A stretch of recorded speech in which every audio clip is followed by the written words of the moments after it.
નમસ્કાર. શનિવારની રાત રાજકોટ ક્યારેય નહીં ભૂલી શકે. રવિવારની સવાર અમે જે જોઈને આવ્યા છે હચમચાઈ દે એવું છે. મૃત્યુ આંક વધતો જ જઈ રહ્યો છે. વરિષ્ઠ પત્રકાર જગદીશ મહેતા આપણી સાથે બેઠા છે. એમની પાસેથી સમજવું છે કે રાજકોટમાં આ બધું જ થતું હતું ત્યારે સત્તાધીશો શું કરતા હતા. જગદીશભાઈ, સૌથી પહેલો સવાલ એ જ છે કે આટલું બધું થયું, જે લોકો પકડાયા છે એના પછી જે વાતો સામે આવી છે કે કોઈ જ કાયદેસર જગ્યા ન હતી, કોઈ જ પરમિશન લેવામાં ન આવી હતી અને 4 વર્ષથી 3 માળનું આ ગેમ ઝોન ચાલતું હતું પણ કોઈએ તસ્તી પણ ન લીધી એ પૂછવાની કે આ કઈ પરમિશનથી ચાલે છે. ના, તસ્તી નથી લીધી એવું ક્યાં છે? લાંચ લીધી છે, મહેરબાની કરી છે, બધું આંખ વિચામણા કર્યા છે, બધું કાળું ધોળું ચાલવા દીધું છે. આ બધી તસ્તી તો તંત્રએ જ લીધી છે. એટલે 4 વર્ષથી જે આ ગેમ ઝોન ચાલતું હતું એનઓસી વગર, ફાયર એનઓસી વગર, આ રાજકોટનું એક કલ્ચર છે. એ કલ્ચરનો ભોગ બનેલી છે આજે અત્યારે જે લોકો ઓફ થઈ ગયા છે. કલ્ચર શું છે અહીંયા? આઈ એમ સમથિંગ વાળું છે. દરેકના છેડા છે. હું હમણાં જ એક બીજી ચેનલમાં તો મેં આપને કીધું હતું કે અહીંયા દર ત્રીજા માણસને એમ છે કે હું વજુભાઈ વાળાના માસીનો છોકરો છું. આ ગામમાં એક પ્રોબ્લેમ છે. ગામ નાનું અને વીઆઈપી લોકો ઝાઝા.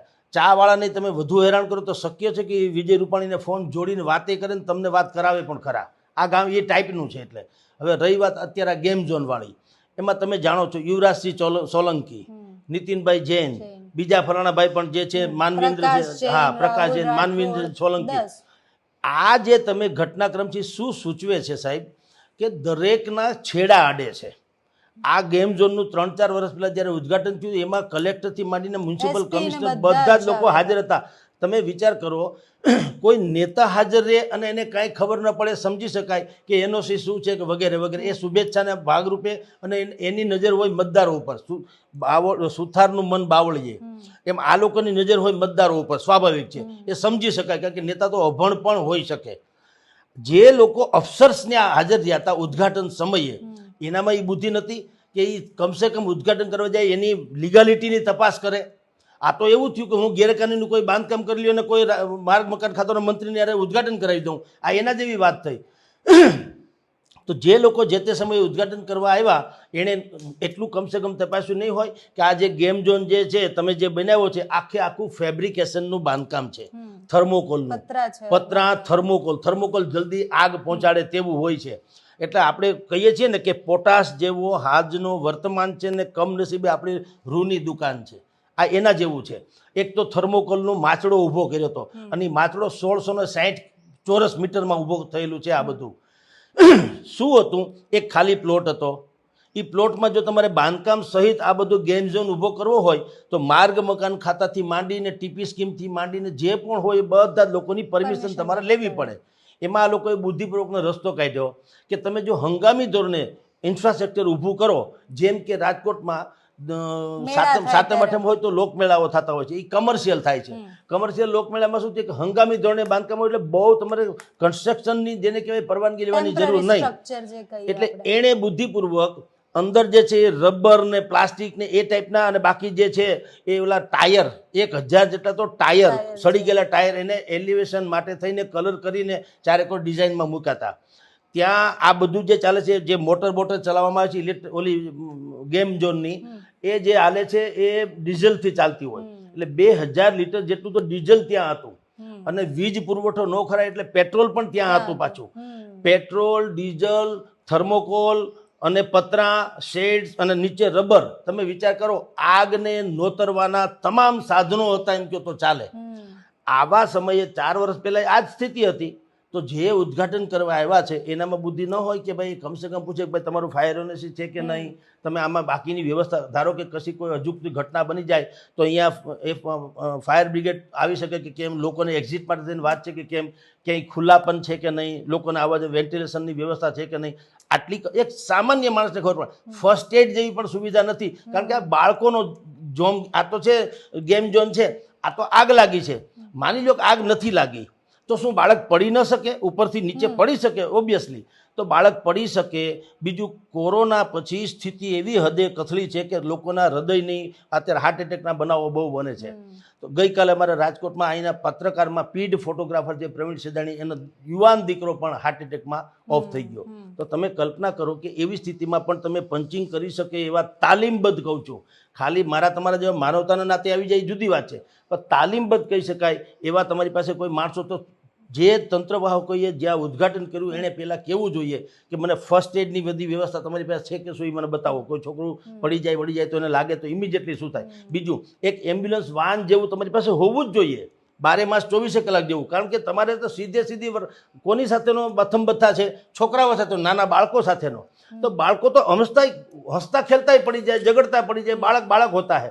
તો તમારે એ તપાસ પહેલાં કરાવવી જોઈએ કે અહીંયા સામાન્યતઃ કહી શકાય એવી ઈજા કોઈ પહોંચે તો તમારી પાસે ફર્સ્ટ એડ જેવું છે કે કેમ, એમ્બ્યુલન્સ છે કે કેમ, ફાયર બ્રિગેડની સુવિધા છે કે કેમ, સાધનો છે કે કેમ, માન લ્યો. અને એ તાલીમબદ્ધ લોકો છે, તમે ખાલી ટીંગાડી દો અને ફોટા પડાવી દો એટલે આગ ઠરી ન જાય. આ સિંહને તમે કંઈ આઈ કાર્ડ બતાવો તો તમને એ ન માને કે આ પ્રેસવાળો છે, ખાઈ નથી જવું, એ તો ખાઈ જાય. એમ આગ લાગે એને તમે ખાલી બતાવી દો કે અમે બધું એનઓસી લીધું, સર્ટિફિકેટ બતાવવાથી કાંઈ ન થાય. તમારે તાલીમબદ્ધ માણસ હોવા જોઈએ. તો એવું તો કાંઈ છે નહીં. અહીં તો માલિયાની ટોપી માલિયા માથે, માલિયા ઉઘાડા માથે. તમે જેમ તેમ કરીને માથડો ઊભો કરી દીધો અને એન્ટ્રી ફી 50 અને બાકીની સિસ્ટમ શું હતી? અઠવાડિયે 500 રૂપિયા છે. આ શનિ રવિ છે એટલે 99 રૂપીસની સ્પેશિયલ સ્કીમ બહાર પાડવામાં આવી, 99 રૂપિયા. તો 99 રૂપિયાની સ્કીમને કારણે લોકો ધસારો બહુ થઈ ગયો. ઓન રેકોર્ડ જે વાત હોય તે, પણ અમને મળેલી વિગતો અનુસાર 78 લોકોને બાકાયદા એન્ટ્રી આપવામાં આવી છે અને 45 લોકો તો ત્યાં સ્ટાફ હતો કાયમી, એમાં બાળકો હોય ને મોટાય હોય. બે સંખ્યા તો આને મિક્સ કરો તો અહીંયા અંદર જે તે સમયે કેટલા થઈ ખબર પડે. તદ ઉપરાંત તમને કહું છું, આ રાજકોટનું કલ્ચર જેનાથી આપણે વાત શરૂ કરી, અહીંયા અપને વાલે હોતે તો એનું કંઈ રજિસ્ટ્રેશન કોઈ કરતા નથી, એન્ટ્રી ફી બી હોતી નથી. એ આવી જાય અને એને વેલકમ કરવાઈ દેવામાં આવે. તો એવા અપને વાલે જેને કહી શકાય એવા એમાં કેટલાય લોકો આવેલા છે. એમાં યાદીમાં તમે જુઓ, ફરણાભાઈ જાડેજા, એવા કેટલાય લોકોના નામ છે. એ જે જાડેજા લખેલું છે, સંભવ છે, શક્ય છે કે જે આ માલિક છે યુવરાજસિંહ સોલંકી, એના કોઈ કોન્ટેક્ટમાં હોઈ શકે, કારણ કે સ્વાભાવિક એક જ્ઞાતિના છે. તો એની એન્ટ્રીની નોંધ ન પણ કરી હોય એમ હું કહું છું. કારણ કે આપણા પોતિકા હોય તો આપણે કહીએ ને ભાઈ તારે કંઈ એન્ટ્રીની જરૂર નથી. જેમ આપણે અત્યારે કોઈના ઘરે આવ્યા છે તો આપણે કંઈ પૂછવાની જરૂર નથી, એવી વાત છે.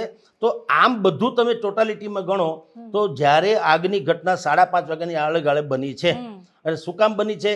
ગેટ ઉપર કામ ચાલતું હતું વેલ્ડિંગનું.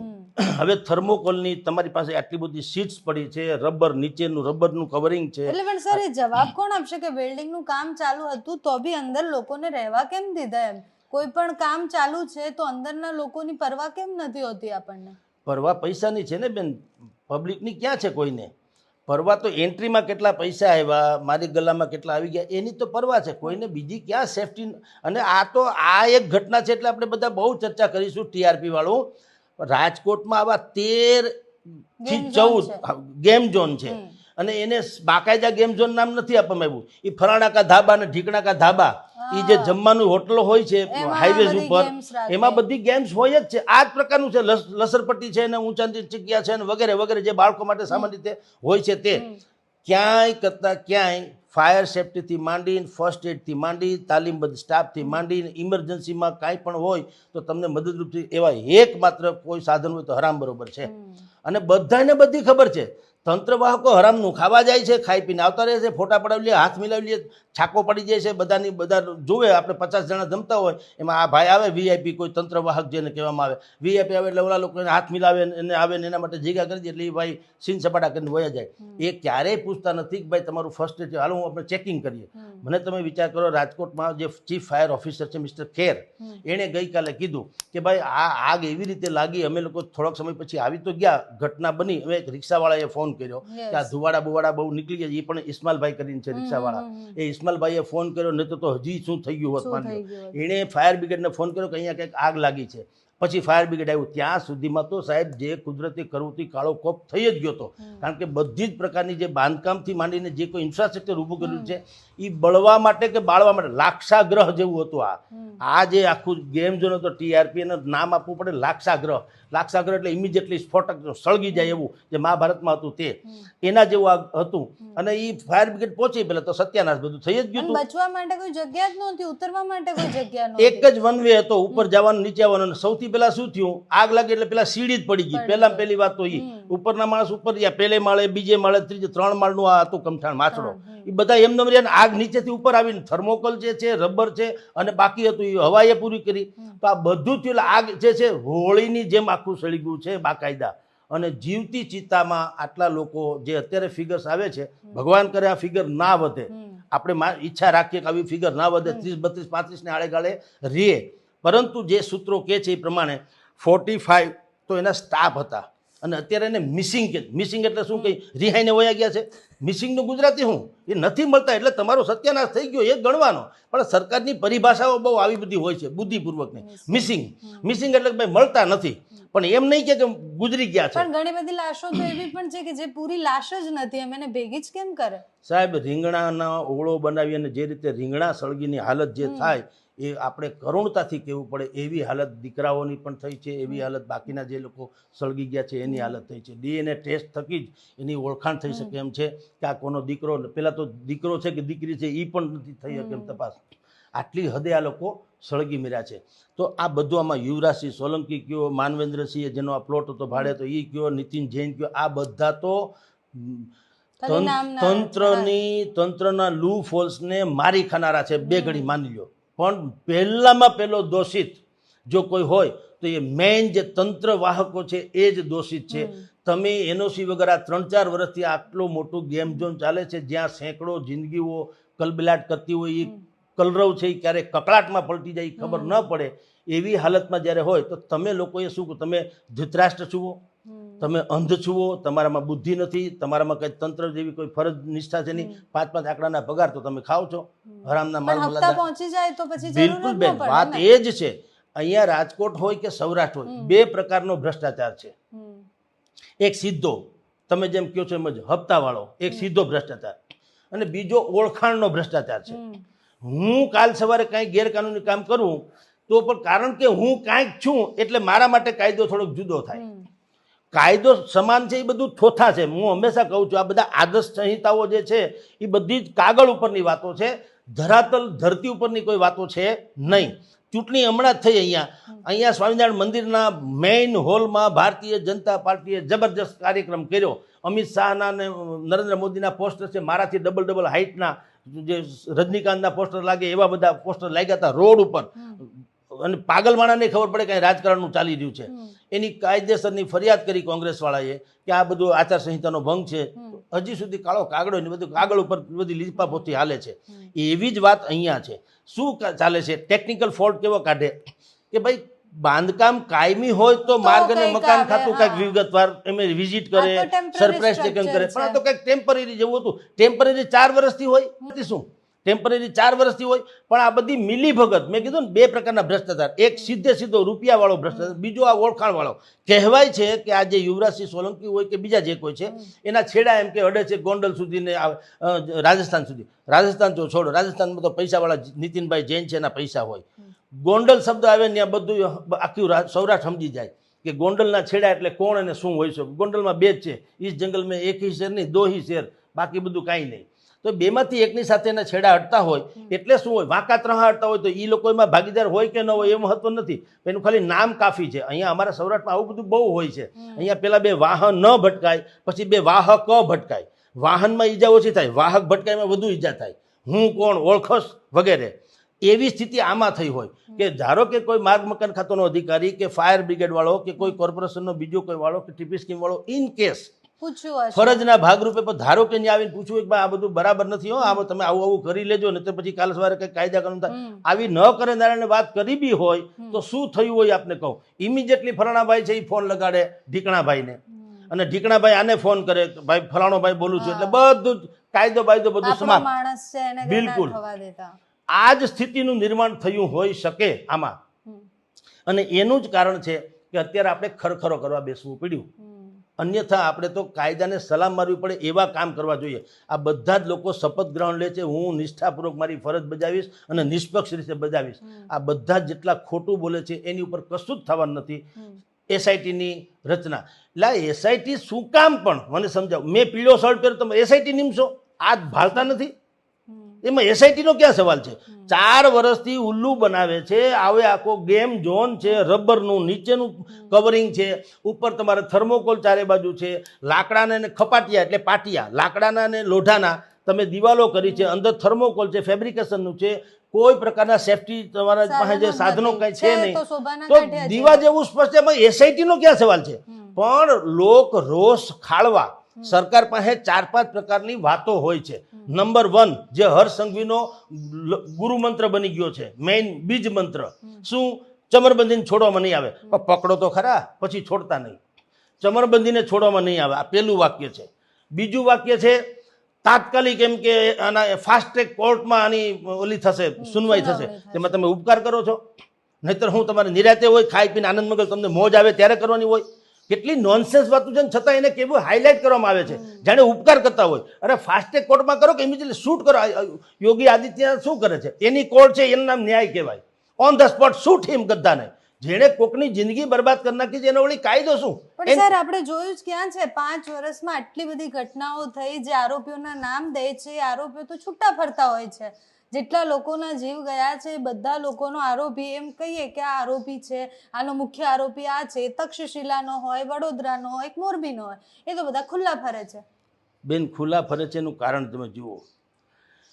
જેની પાસે ધન દોલત છે અને જેની પાસે ઓળખાણ છે, એનો કોઈ દી વાળ વાંકો થતો. આ દેશમાં નહીં, સૌરાષ્ટ્રમાં ખાસ કરીને, આમ બધે જ એવું છે, પણ આપણે સૌરાષ્ટ્રમાં બેઠા સૌરાષ્ટ્રની વાત કરીએ. ગરીબ હોવાથી મોટો કોઈ અપરાધ નથી. તમે ક્યારેય સામાન્ય માણસ હોવાથી મોટો પાછો કોઈ અપરાધ નથી. તમારા કોઈ છેડા નથી અડતા, તો તમારે તમામ નિયમ ફોલો કરવા પડે. પણ જો તમે સમથિંગ જુઓ, તમારા પીછડે ક્યાંક પૂછડું લાગી જાય છે કોકનું વિશેષણનું, તો તમને બધું માફ છે. મોરબી ઝૂલતો પુલ 139 કે 149 કે 159 જે લોકો એમાં હતભાગી બન્યા, તમને એક કરુણાંતિકા કહું, આ બધું તંત્રવાહકો તો ભ્રષ્ટ છે જ છે. આપણે બધાએ શ્રદ્ધા એમાંથી તો ગુમાવી જ દીધી છે કે એમાં કંઈ થઈ શકે એમ નથી. પરંતુ તમને એનાથી બધે લોકોને હવે 2 જ લોકો પાસેથી આમ તો અપેક્ષા બચી છે. એમાંનું એક આપણું પત્રકારિતા છે, મીડિયા. બીજું છે એક ધર્મસત્તા.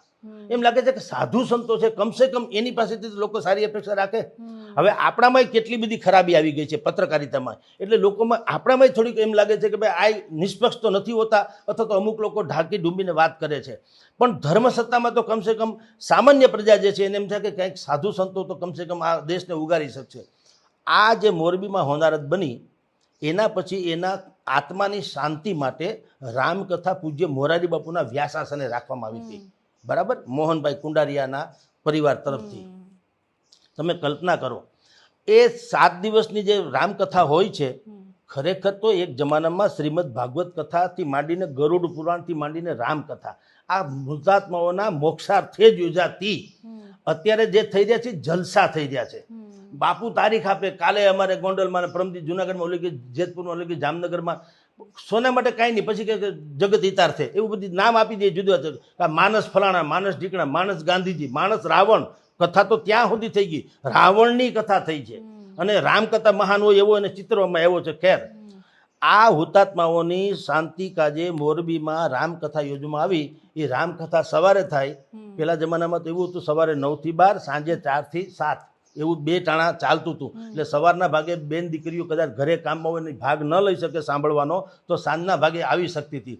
હવે બાપુને સાંજે કાર્યક્રમ દુનિયાના હોય છે, તમારા મારા જેવા કેટલાય ફંક્શનોમાં જવાનું હોય છે, એટલે સવારના ભાગે 9 થી 12માં જેને સાંભળવા આવવું આવે, તમારા ઘરનું કામ જે થવું એ થાય.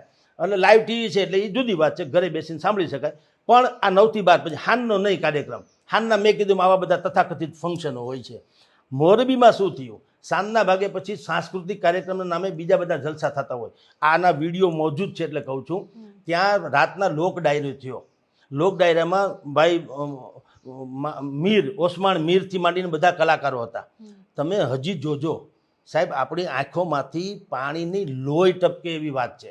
130-40 છોકરા અને બાળકોને જે નિર્દોષો માણસો હણાઈ ગયા હોય ત્યાં તમને ડાન્સ કઈ રીતે દાંત કાઢતા કાઢતા હોય છે? જે રીતે ગઈકાલે રમેશ ટીલાળાએ અહીંયા ખીખી ખીખી કરીને વેકલાની જેમ દાંત સવાલ કાઢ્યા, પૂછ્યો તો નોનસેન્સની કઈ પરાકાષ્ઠા, તમને આવે કઈ રીતે દાંત? આપણું તો કોઈ સગવડું એમાં હતાહત થયું નથી, તો આપણો આત્મા કકળી ઉઠે, કારણ કે કોક તો છે ને, માનવતા નામની ચીજ તો છે ને. તો તમને ત્યાં હાસ્ય સ્ફુરે છે શું કામ? કારણ કે તમે બિલકુલ લાગણીહીન છો. એક નેતા થોડી છે, એવા તો અનેક નેતા અમે ત્યાં ઘટના સ્થળે જોયા છે, જે ખાલી જોવા જ આયા છે કે શું બોલી શકાય ને શું ન બોલી શકાય, બાકી હસતા જ જોયા છે અમે એમને. તો સવાલ એ છે, મોરારી બાપુની હાજરીમાં જ્યાં કથા હતી, સાંજના કાર્યક્રમ હતો, ઓસ્માણ મીરે મન મોર બની થનગાટ કરે, મન મોર બની થનગાટ કરે, આવા કેટલાક લોકપ્રિય એના ગીતો રજૂ કર્યા. બેનું દીકરીઓ જાણે કોકના હાંજીમાં આવ્યા હોય, લગ્નમાં આવ્યા હોય, દાંડિયા રાસમાં આવ્યા હોય, એમ પાછા રાસરીમાં છે. કોકના કુળ દીપક બુઝાઈ ગયા છે, કોકના ઘરના બાયણા દુનિયા આખીને બંધ થઈ, કોકની જિંદગી બદતર થઈ ગઈ છે, કોકનું જીવવું દોજક થઈ ગયું છે. તમને આ નાચવા કૂદવાનું હું છે કેમ? તમે આમાં હનુમાન ચાલીસાના પાઠ, મહામૃત્યુંજયના પાઠ, કોઈક વેદના 4 જાણકાર લોકો હોય એને આવીને મહામૃત્યુંજયના પાઠ ન કરાવજો, મૃતાત્માની શાંતિ કઈ રીતે થઈ શકે? તો મોરારી બાપુના વ્યાસાસને કથા દરમિયાન સાંજના મેં તમને કીધું મનોરંજક કાર્યક્રમ થયો. બધાએ ઉત્સાહભેર એમાં બધાએ રાસ રેમાં, નાચ્યા કૂદ્યા. તમે કલ્પના કરો, જે જોનાર લોકો હશે, જેના દીકરા દીકરી મરી ગયા, જેના જમાઈ મરી ગયા, જેના ઘરનો ધણી મરી ગયો, જેના ચૂડી ચાંદલા ફટકી ગયા, જેની છાતી કૂટાઈ ગઈ, એ લોકોના આ દ્રશ્યો કેવા લાગ્યા હશે? પણ કોઈ કરતાં કોઈ માણસમાં સેન્સ એવી નથી કે એમ ન કહેવાય આવ્યું કે ભાઈ આ મનોરંજકની તમે નાચો કૂદો એ સારું નથી. આપણે પિતૃઓના મોક્ષાર્થે આ કરી રહ્યા છીએ, એટલે મહામૃત્યુંજયના પાઠ કરો, હનુમાન ચાલીસા કરો. તમને ન આવડે ને તમે બધા હરવા ફરવા પેદા થયા હો તો 4 બીજા વેદના પાઠીઓ જે હોય એ ઋષિકુમારોને બોલાવી લો, એ બોલશે કમસે કમ. કારણ કે તમે તો આ તો ખાલી શું છે, નિમિત્ત રાખ્યું છે, બાકી મનોરંજન તો એમનેમ જ છે. તમે વિચાર કરો, મખમલનો મૂકો હોય ને, તમે માથે તમે મખમલનો પહેરો ને અંદર લોખંડનો મૂકો હોય, આ એના જેવું છે કે તમારી ભીતરમાં જુદી વાત છે, તમારા ટેસડા કરી લેવા છે. મૃતાત્માનું જે થવું હોય તે થાય. એટલે પ્રશ્ન જે છે કે આપણે છે ને જાડી ચામડીના થતા જઈએ છે, મૃત્યુ આંક જેમ જેમ ના છે જ આ લોકો હવે ઉજાગર થઈ રહ્યા છે, હવે થઈ નથી રહ્યા, જાડી ચામડીના ઉજાગર થઈ ગયા. એનાથી આગળ કહું બેન, ચાલો સામાન્ય પ્રજાને કંઈ ખબર ન પડે, નાચા કૂદી લીધા, કલાકારો છે એમાં ધૂની હોય છે, એને પછી આમ તો બુદ્ધિ હોવી જોઈએ કે આમાં શું બોલાય, પણ ખેર આપણે એને બે ઘડી માન્ય કે હશે. હાલો, વ્યાસપીઠ જેને જ્ઞાનપીઠ કહેવાય, વ્યાસપીઠ જે છે એ અભણ લોકોની ઓપન સ્કૂલ નિશાળ છે, પાઠશાળા છે. અભણ એટલે કે જેનામાં બીજું કોઈ નોલેજ નથી હોતું, તે એવા લોકોની પાઠશાળા છે. ત્યાંથી સંસ્કાર આપવામાં આવે, ત્યાંથી તમને આદર્શ વાતો કરવામાં આવે. મોરારી બાપુ શું બોલ્યા ખબર છે? ઓન રેકોર્ડ છે. મોરારી બાપુએ કીધું કે હવે જે થવું તે થઈ ગયું, હવે આપણે બધા ભૂલી જઈએ. અને જે ભાઈ આમાં જેલમાં છે એટલે કે જયસુખભાઈ, બરાબર, ઓરેવા કંપનીના માલિક, જેનો આ ઝૂલતા પુલનો તથાકથિત કોન્ટ્રાક્ટ હતો, સરકારથી ઉપરવટ જઈને એણે પોતે ઉદ્ઘાટન કરી નાખ્યું કોઈને પૂછ્યા વગર. અને ઉદ્ઘાટનમાં કમિટી ત્યાં મહાનગરપાલિકા, મોરબી જિલ્લો છે અને મહાનગરપાલિકા હતી, ત્યાં કોઈની મજાલ નથી કે જયસુખભાઈને કોઈ ના પાડી શકે. શું કામ? જેથી કહેવાય છે, સાચું ખોટું રામ જાણે, એ ટેલી કરવાનું બાકી. પણ નરેન્દ્ર મોદી જે દિવસે મોરબીમાં આવ્યા હતા, એની ગાડીનું આ તેવશ્રીએ ડ્રાઇવિંગ કર્યું તેમ કહેવાય છે, અથવા તો ત્યાં બાજુમાં બેઠા હતા, અથવા તો એણે ત્યાં બહુ મોટો રોલો પાડ્યો હતો. અને એ હોઈ શકે, એવડા મોટા માણસ છે, એમાં ના નથી. હવે આટલો મોટો રૂતબો જેનો હોય તો મહાનગરપાલિકા કોઈની મજાલ છે કે એને કંઈ ના પડી શકે? એટલે એને પોતાના હાથે પુલનું ઉદ્ઘાટન કરી નાખ્યું અને મેન્ટેનન્સ નામે 0, જે કંઈ હોય ખાલી કલરના પીછડા મારી દીધા. અને એને એમ થયું કે 150-200 વર્ષથી પુલ ન તૂટ્યો હોય તો હજી શું તૂટવાનું છે? એટલે બધું રામ ભરોસે કહું છું ને, કે ખરેખર ટેકનિશિયન્સ દ્વારા કરવું જોઈએ એવું નહીં. અને મોરારી બાપુએ કીધું કે એ જયસુખભાઈ જે જેલમાં હતા તે, એમ કે આપણે એવી અત્યારે પ્રાર્થના કરીએ કે એ જયસુખભાઈ જે જેલમાં છે એ પણ બહાર આવે અને એના પરિવાર સાથે દિવાળી માણી શકે. What nonsense! તમે વિચાર, આ મોરારી બાપુ દ્વારા બોલેલા શબ્દો છે. તમે આટલી કરુણા, તમારા 3 શબ્દો છે મોરારી બાપુના, પ્રેમ, સત્ય અને કરુણા. ક્યાં છે? તમને પ્રેમ કોના તરફથી છે? જયસુખભાઈઓ તરફ પ્રેમ છે, અપરાધીઓ તરફ પ્રેમ છે. તમારે આ જે હતભાગી બેના ઉપર પ્રેમ નથી. સત્ય તમે આ બોલ્યા એ સત્ય ગણાય? સનાતન સત્ય શું છે? સત્ય એ છે કે તમારે કહેવું જોઈએ કે આ જે હતભાગી બન્યાથી, જેના પાપે બન્યા છે, આ ભાગવત કથાની વ્યાસપીઠ ઉપર હું કહું છું કે એનું નિકંદન નીકળી જાય, નૈતિક રીતે કુદરતનો ન્યાય કરે, એવું બોલવું છે, એનું નામ સત્ય. અને રહી વાત કરુણા, કરુણા એટલે શું? તમારે કરુણા કેની સામે દર્શાવવાની હતી? કે જે લોકોના આખી જિંદગી રોળાઈ ગઈ છે, જેના સ્વપ્નો ભંગ થઈ ગયા છે, જેનું જીવતર દોખદ બની ગયું છે, નરકાકારમાં ધસી ગયા છે, તમે 5-15 હજાર કે 5-15 લાખ રૂપિયાના પડીકા ફેંકી દો એટલે શું જિંદગી ઉજાગર થઈ જાય? મકાનમાં ને મસાણમાં ફેર શું છે? જીવતા માણસનો ત્યાં મળદા છે ને અહીં જીવે છે, અહીં કલબલાટ છે, ત્યાં કકળાટ છે. મસાણમાં ને ન્યાય પંખો છે, ન્યાય દિવાલ છે, ન્યાય લાઇટ છે, ન્યાય બેસવાની ખુરશી છે, તો કેમ કોઈ મસાણમાં રહેવા ખુશી નથી? કારણ કે ત્યાં મળદાનો વાસ છે અને અહીંયા માણસો છે, એ કિલોલ છે, તમે ને હું જીવીએ છીએ. તો આટલું ભેદ આપણે સામાન્ય માણસ સમજી શકે તો મરેજ બાપુ ન સમજી શકે કે કરુણાનો ભાવ કોના પ્રત્યે દાખલ કરવાનો હોય? જેની જિંદગી નરકાકાર બની ગઈ એના પ્રત્યે કે જેને જિંદગી નરકાકાર બનાવી એના પ્રત્યે? એટલે હું આપને કહું છું કે આ બધી જ મિલી ભગત છે. હવે શું કામ ન થતું? આમાં એક શ્રદ્ધાનો વિષય માણસનો હતું કે કાંઈક છે, ધર્મ સત્તા હજી એવું છે કે એ કદાચિત આપણને બચાવશે આ બધા જ પાપી લોકોથી. પણ ધર્મ સત્તા સ્વયં એમાં ઇન્વોલ્વ થઈ ગઈ છે. હવે જાવું ક્યાં? આપણે એક હાઈકુ હતું, હાઈકુ એક કાવ્યનો પ્રકાર છે કે શું ખાશું હવે બંધાય છે આવાસો ખેત ધરામાં. એક નાનું વાત હતી, શું ખાશું હવે બંધાય છે આવાસો ખેત ધરામાં. ખેતરમાં મકાન બંધાવવામાં આવી રહ્યા છે, હવે ખાશું શું? એટલે એની સામેનું હું તમને એક નાનું બીજું હાઈકું કહું છું કે ક્યાં જશું હવે આપે છે ધમકીઓ સગા સંબંધીઓ. તમારી પાસે કઈ મુશ્કેલી હોય તમે શું કરો? તમારા આડોશ પાડોશમાં સગા સંબંધીને કે ભાઈ મને બચાવો. હવે એ જ ધમકી આપતો હોય તો શું કરી લેવું? ક્યાં જવું?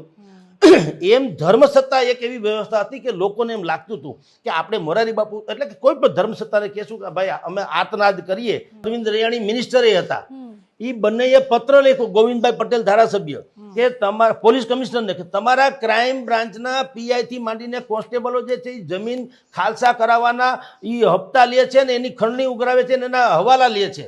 15 કરોડ રૂપિયા એક સખિયા બંધુમાંથી લેવાના માગ્યા હતા ને આવી બધી વાતો હતી. શું થયું ખબર? હરામબરો કાંઈ નહીં. જે તે પોલીસ કમિશનર ગાયજો બધો ડખો ખાલી એની બદલી જુનાગઢમાં થઈ. કાંઈ જુનાગઢ એવું તો નથી કે અહીંયા જુનાગઢમાં પૂગે એની પાસે બધા જ ભ્રષ્ટાચાર નહીં કરવાના દરવાજા છે, ભ્રષ્ટાચાર કરવાના દરવાજા બંધ થઈ જાય એવું તો છે નહીં. ન્યાય ખાણ છે, ન્યાય ખનિજ છે, ન્યાય અપરાધી છે, ન્યાય પૈસાદાર માણસો છે, ન્યાય બધાને છૂટવું છે. તો એ તો ખાલી સ્થળાંતર થયું.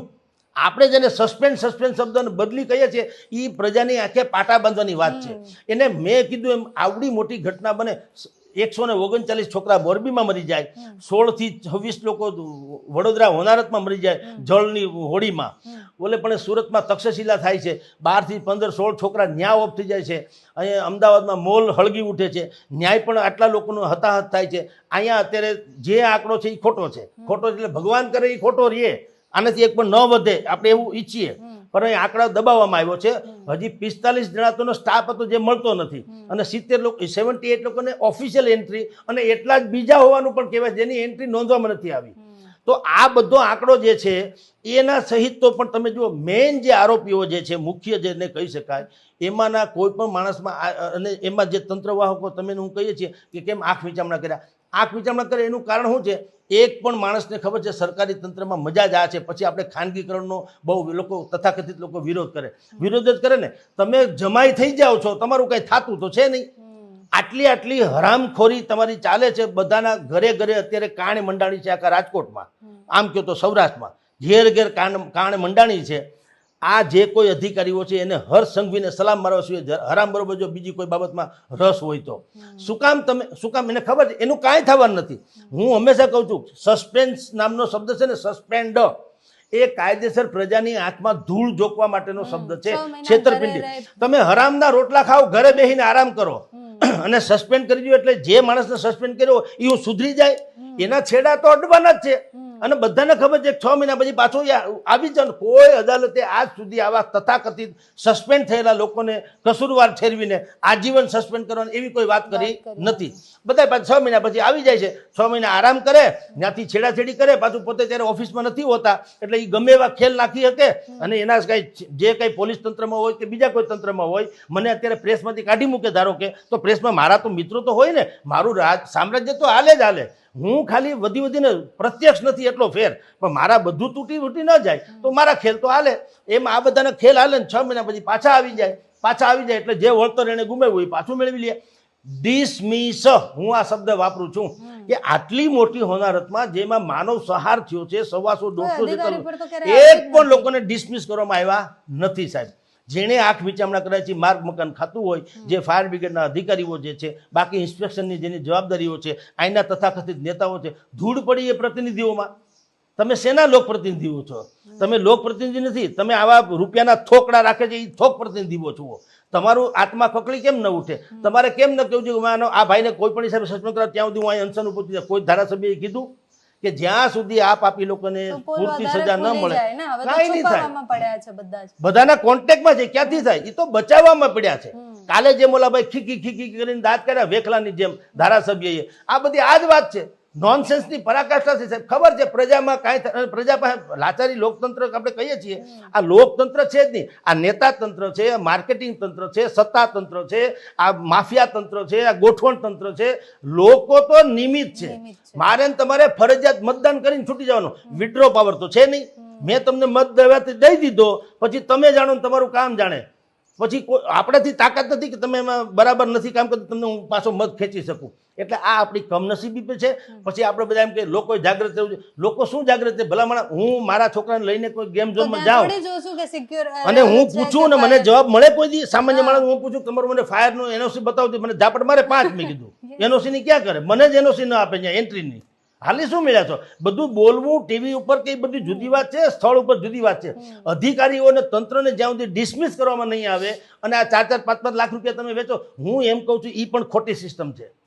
કઈ રીતે કહું છું?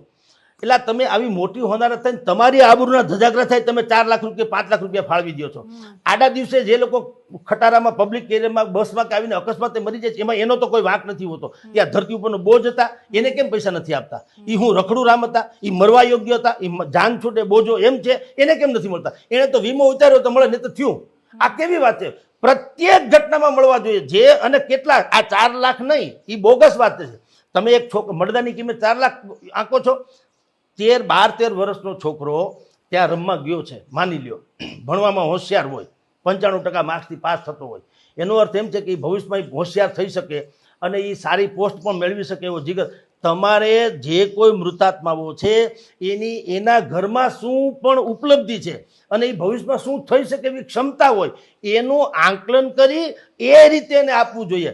સરકાર માટે શબ્દ છે માય બાપ. ગામડામાં કહે છે ભાઈ સરકાર માય બાપ. એ શું માય બાપને કયો અમને આમાંથી ન્યાય આપે? ધર્મસત્તા સંયમ પાછી છે, એ અર્થસત્તાની ચરણોમાં આવી ગઈ. સવાલ એટલે કહું છું, ધર્મસત્તા, રાજસત્તા, આ બધું જ જે છે, આ કર્મઠવાળાની કહેવાતી સત્તા, હરામ ખાયા પગાર ખાય છે એની સત્તા, બધું જ ભેગું થઈ ગયું છે અને એની એવી એક નેકલેસ આખું બની ગયું છે કે જે પ્રજા કોઈ પણ ભોગે છેડો ક્યાંય અડાડી શકવા સક્ષમ ન હોય એને કેવળ સહન કરવાનું રહ્યું. એટલે 99 રૂપિયાની ટિકિટ છે એટલે એવું ના માનીએ આપણે કે કોઈ મોટા માણસ ત્યાં ગયા હશે કે એના બાળકને મોકલ્યા હશે. 99 સાહેબ વેકેશનનો પીરિયડ છે, વેકેશનનો પીરિયડ છે. 99 રૂપિયાની હોય ને એમાં વધારે ગર્દી થાય એનો અર્થ એમ છે કે મિડલ ક્લાસના લોકો હોય. કેટલાય ગોંડલ, જસદણ, ઉના, રાજકોટ આજુબાજુના ગામડામાંથી મામાના ઘરે આવ્યા હતા વેકેશન માણવા. તમે કલ્પના કરો એ માણસની સ્થિતિ કેવી થઈ હશે? એવી બેનને શું જવાબ આપશે? તમારે તો કહી દેવું છે. ભાઈ હર્ષસંઘવી કાલ રાતના આવી ગયા, એમ કે મારતા ઘોડે આવીને તમે શું નિહલાવી દીધું મને કહો? તમે ત્યાંથી ફોન કરીને જે વાત અહીંયા કરી ન્યાય કરી શકતા હતા. આ તો એક પ્રોટોકોલ છે, ગૃહમંત્રીએ દોડી આવવું પડે એટલે એના સંવેદનાથી ખબર પડે. તમે આવીને કોઈ એવું જુઓ, સામાન્ય સ્થિતિમાં એવું છે કે જે કંઈ પરંપરાગત ચાલતું હોય તો ઠીક છે, પણ ગૃહમંત્રી આવે તો કંઈક થવું જોઈએ ને વિશેષ. એને બદલે શું થયું? આખું હોસ્પિટલમાં પહેલાં શું હતું, અહીંથી બધી લાશો જ્યારે ત્યાં ગઈ ત્યાં ગણ્યા ગાંઠા પોલીસવાળા હતા. ગણ્યા ગાંઠા કહું છું, અમે સ્થળ ઉપર અમારી ટીમ હતી એટલે કહું છું. હર્ષ સંઘવી જે આવી જાય એટલે ડીજી કક્ષાના બધા લોકો આવી ગયા, સેંકડો પોલીસો ગોઠવાઈ ગયા. તમારે હર્ષ સંઘવીને રાજી કરવા છે, એટલે કે ગૃહમંત્રીને રાજી કરવા છે, પ્રજાને કોઈ ફેરફાર કરવાનો નથી. આ જ વાંધો છે, કારણ કે તમારી પાસે રાક્ષસી બહુમતી છે. હું શબ્દ વાપરીશ, રાક્ષસી બહુમતી છે. વિપક્ષ નામે કોઈ છે નહીં, એટલે તમને ખબર છે કે તમારું કાંઈ રૂવાડું ફરકે એમ નથી. હમણાં બધા ભૂલી જશે. બીજો મોટો હાદસાની રાહ જોવાની છે. જુઓ, સૌથી પહેલાં કોઈ ચમરબંધીને છોડવામાં નહીં આવે, ઓકે. 4-4 લાખ રૂપિયા ફાળવી દીધા, લાશના ભાવ ગણી દીધા, ઓકે. 2 થઈ ગયું. ત્રીજું, ફાસ્ટ ટ્રેક કોર્ટમાં આ કેસ ચલાવવામાં આવશે, જાણે આપણું બહુ ઉપકાર કરતા હોય. આ ત્રીજું. અને પછી શું? બસ હરિઓમ ચોથા વાળાની રાહ જુઓ, ચોથા મોટા હાદસાની રાહ જુઓ. સુરતમાં ઓલી ફેનિશ કરીને હતો ભાઈએ જે છોકરીને કાપી નાખી, તો શું તે દિવસે પણ આ જ હર્ષભાઈ સંઘવીએ આવી જ જાહેરાત કરી હતી. ફાસ્ટ્રેક કોર્ટમાં ઇમિડિયેટલીમાં અમે તાત્કાલિક એફઆઈઆર કરી નાખી, ચાર્જશીટ રજૂ કરી દીધી, ફાસ્ટ્રેક કોર્ટમાં કેસ હલાવી દીધો. એ ઓલો રાતી રાણ જેવો થઈને ફરે, કાંઈ હરામ બરોબર કાંઈ થયું હોય તો. રાજકોટમાં નહીં, સૌરાષ્ટ્રમાં તમને કહું 43 જણા એવા છે જેને ફાંસીની સજા મળી, એને 2 દાયકા થઈ ગયા ને આ રોટલા આપણા પૈસે જેલના રોટલા તોડીને મજા કરે છે. કાયદાથી કોઈ ફાટી પડતું જ નથી. તમારા છેડા ન હોય તો તમારો અપરાધ છે, છેડા હોય તો કાંઈ થતું નથી. આખી બધેથી તમે નિર્દોષ છૂટી જાઓ છો. એવું અત્યારે હમણાં 2-3 દિવસ પહેલાં આજ તક ચેનલમાં હતા, હમણાં જે ઓલું હિટ એન્ડ રનનું કાર્ય થયું હતું, પૂનાવાળું થયું હતું, 200-400 કરોડનો માલિક છે. તમે વિચાર કરો, સીસીટીવી કેમેરા એક નિબંધ લખીને તને જામીન આપી દીધા. 2 જણાની હત્યા થઈ ગઈ કે તું નિબંધ લખી દે એટલે તને જામીન મળી જાય. તમે અદાલતમાં જુઓ કેવું ચાલે છે. અને નિબંધ એણે લખી દીધો. હવે શું થયું બુદ્ધિપૂર્વક, ઓલો ભાઈ મેં કીધું અબજોપતિ માણસનો છોકરો છે નબીરો, એટલે હવે કહી દઉં કે ડ્રાઇવિંગ કરતો તો ડ્રાઈવર હતો, હું નહીં. ડ્રાઈવરને કીધું કે 5-5 લાખ રૂપિયા તારા, 2-4 મહિના જેલમાં જઈ આવ, તારા છોકરા છે એની વ્યવસ્થા અમે કરીએ. અમારા રાજકુમારને કાંઈ થવું ન જોઈએ, બીજાના ભલે દીપક બુજાવી દે. દારૂ પીધો તો એ લાઈવ છે, ટેલિકાસ્ટ સીસીટીવી કેમેરામાં બધું જ છે. એટલે આપણે ત્યાં એક 2-3 વસ્તુ હતી, ન્યાયતંત્ર, ધર્મતંત્ર, મીડિયાતંત્ર. એમાં એમ હતું કે ચોથા આપણે જે ચોથી જાગીર કહીએ છીએ, તો આ 4-5 જાગીરો હતી જ્યાં આપણને ન્યાયની અપેક્ષા હતી. બધું જ બગડી ગયું. ન્યાયતંત્ર પર તો બોલવું બહુ ખરાબ છે, પણ બધું જ બગડી ગયું છે. એક ધર્મસત્તા રહી હતી કમસે કમ, કે સંતો મહંતો એટલી સાચું બોલશે. ન્યાય અત્યારે નામું નાખી દેવા જેવું છે. રાજકોટ એનું જ્વલંત ઉદાહરણ છે આ ઘટનાક્રમમાં. પણ ખાલી રાજકોટ જ કેમ, બધા જ ઉદાહરણ છે. અને સૌથી ખરાબ ક્યારે લાગે કે જ્યારે 5 વર્ષની સરકાર અને 4 વર્ષ સમજીએ કે 4 વર્ષમાં કેટલી બધી હોનારતો થઈ. એવું નથી કે 1 થઈ છે, 2 થઈ છે, કે આપણે હજી સમજી રહ્યા છીએ કેટલી હોનારતો થઈ. 200 જેટલા આંકડા તો ઓફિશિયલી બધા કહે છે કે 200 જેટલા લોકો મર્યા છે આટલી બધી ઘટનામાં. બીજો 2 સવાલ ભેગા છે આમાં. એક તો બાળકો ભોગ બને છે આના, સૌથી વધારે બાળકો, ફૂલ જેવા બાળકો, આમ હાથમાં લઈને આવીએ ને તોય આમ લાશ ન લાગે એવા બાળકો ભોગ બને છે, અને તોય કંઈ કોઈને ફરક નથી પડતો. અને જ્યારે તક્ષશિલાવાળી ઘટના થઈ હતી ત્યારે મોટા ભાગે રાજનીતિ નહોતી થઈ, પણ જેમ જેમ ઘટનાઓ વધી, મૃત્યુના આંકડાઓ વધ્યા, એના ઉપર રાજનીતિ થવા માંડી છે. તો આપણે તો હવે માણસાઈ બી ભૂલી ગયા છીએ. બેન એવું છે, કેટલીક વસ્તુ આપણે થોડીક પેલી જોવી પડે કે એક તો આપણે રાજકારણીઓને કાંઈ પણ પૂછીએ છીએ અને એનો જે જવાબ એ લોકો આપે ત્યારે આપણે માનીએ છીએ કે આમાં રાજનીતિ થઈ રહી છે. રાજનીતિ જે જાહેરમાં થઈ રહી છે એ તો ઠીક છે, એ તો લોકો પૂછે, પણ ભીતરમાં જે ચાલે છે એ બહુ મોટી રાજનીતિ છે, ભીતરમાં ચાલે છે. હવે આ કેસમાં શું થશે, યુવરાજસિંહથી માંડીને જે લોકો છે એ લોકો અહીં કાઠિયાવાડી ભાષામાં કહું ખાનખાના લોકો છે. ખાનખાના એટલે જેમ તમે તેલવાળો હાથ કરીને પાણીમાં નાખો ને તો તમને સ્પર્શે નહીં, પાણીમાં ગ્યાય કહેવાય, બહાર નીકળી જાઓ, જળ કમળવત એવો શબ્દ છે કે તમને કશું થાય નહીં, સ્પર્શ ન થાય. આ બે જે ખાનખાના લોકો છે એ કોઈ ખાનખાના એનાથી પણ મોટા ખાનખાના છે, એના કોઈ પણ કોન્ટેક્ટમાં છે.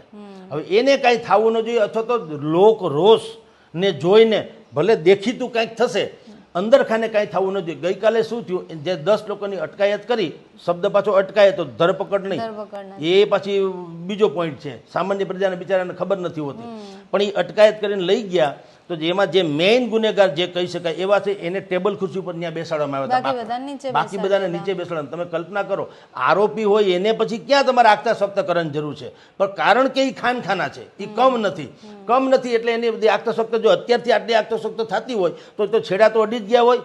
હવે ઉપર લેવલે બધા બુદ્ધિપૂર્વકના છેડા અડશે, એનો હરામ બરોબર કાંઈ વાળ વાંકો થાય તો. કારણ શું છે કે બધાના છેડા અડે છે, કાયદો હવ ખીચામાં લઈને ફરે છે. અને જેની આ ફરજ છે, આપણે ઘણી વખત એમ કહેતા હોઈએ કે અધિકારીઓ છે એ હપ્તા શું કામ ન ખાય, એ પણ તમને કહું, સાંભળજો. એ પરિસ્થિતિ છે. રાજકોટમાં ધારાસભ્યએ એક પત્ર લખ્યો કે તમારા પોલીસ કમિશનરને, અહીંયા પોલીસ કમિશનરને પત્ર લખ્યો કે તમારા ક્રાઇમ બ્રાન્ચના અધિકારીઓને, કોન્સ્ટેબલથી માંડીને પીઆઈ એ જમીન ખાલી કરાવવાના પૈસા લે છે, ધારાસભ્ય, અને એવી રીતે મરી જાય છે. એના માય બાપ સરકારે બનવાનું, એટલે માય બાપ સરકારનું નામ આવે છે. માય બાપ એ ખાલી બીજું કોઈ વિશેષણ નથી, જિસકા કોઈ નહીં ઉસકા ખુદા હોતા, એમ એનું આ ખુદ થવું જોઈએ સરકારે.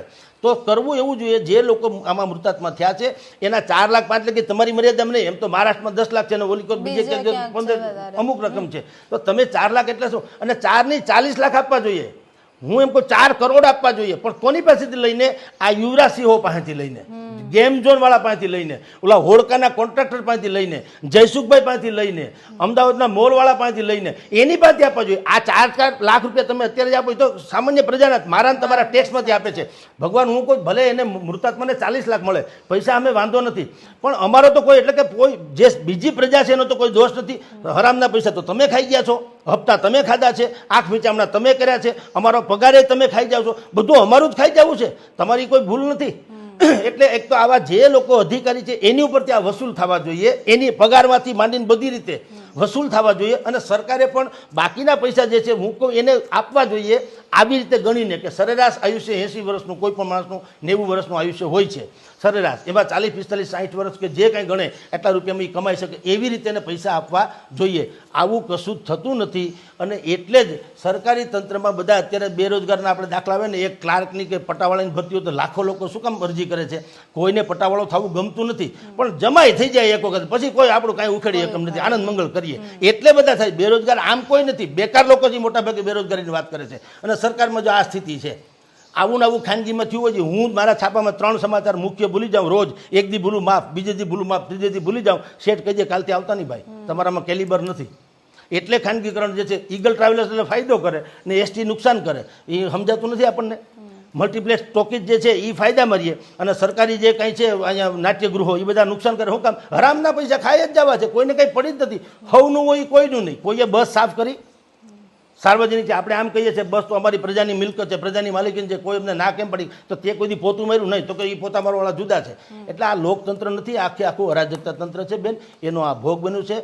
રાજકોટમાં કોઈનો વાળવાકો નહીં થાય, બધાના ફોટા હમણાં આવશે, મંત્રી મહોદયો આવશે, જે હોસ્પિટલમાં લોકો રડતા કોકડતા છે એની માથે હાથ મૂકશે અને ખોટા એને ખભે મૂકીને આશ્વાસન આપશે. આ બધા ફોટા પડી જશે અને મોટી મોટી ઊંચી વાતો કરી અને અહીંથી વાવટો વીટી લેશે, બીજી ઘટના ન થાય ત્યાં સુધી.